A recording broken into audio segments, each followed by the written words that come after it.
ኢክራም ወይ ቴምር ሪል ስቴት ከሚሸጣቸው ሳይቶች ውስጥ የትኛውን ነው በጣም የምትወጂው? እኔ ሁሉንም በጣም ነው የምወዳቸው። አንዱ ምረጭ ብትባይ? ታይ ግዴታ ቢሆንብሽ? የሳር ቤቱን ሳይታችንን በጣም ነው የምወደው። ለምን ሳር ቤት? ራሴ መኖር የምፈልግበት ሳይት ስለሆነ ቦታ ስለሆነ። እሺ ለዛ ነው በጣም የምወደው። ሌላስ ለደንበኞች ምን ተመራጭ ያደርጋል ብለሽ ታስቢያለሽ? ሌላኛው ደግሞ ይኸውልሽ በዛ የሚሸጥበት ዋጋ ኮንዶሚኒየም አያትና ጀሞ አካባቢ ኮንዶሚኒየም የማይሸጥበት ዋጋ ስለሆነ ማለት ነው። በ5 ሚሊዮን 700 ሺህ ብር ሳር ቤት ላይ እንደዚህ አይነት ባለ 2 መኝታ አፓርትመንት በጣም ቅናሽ ነው። እስቲ ዲቴይሉ ለደንበኞቻችን አስረጅልን።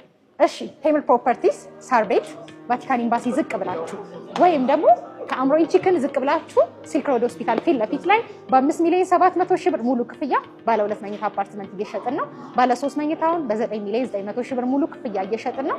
ይሄ 100% ለሚከፍል ደንበኛ ቀስ እያላችሁ ዘና እያላችሁ ስራችሁን እየሰራችሁ መክፈል ለምትፈልጉ ደግሞ ሌላ ዋጋ ሌላ አከፋፈል መንገድ አዘጋጅተንላቸዋል። መረከቢያ ጊዜያቸው 3 ዓመት ነው። ቦታው ሳር ቤት ነው። የዲፕሎማቶች መንደር፣ የብዙ ኤምባሲዎች መገኛ፣ የአፍሪካ ህብረት ዋና መቀመጫ የሆነችው ሳር ቤት ላይ ነው። ስልካችንን ከስር እናስቀምጣለን። ደውሉና ተጠቀሙ።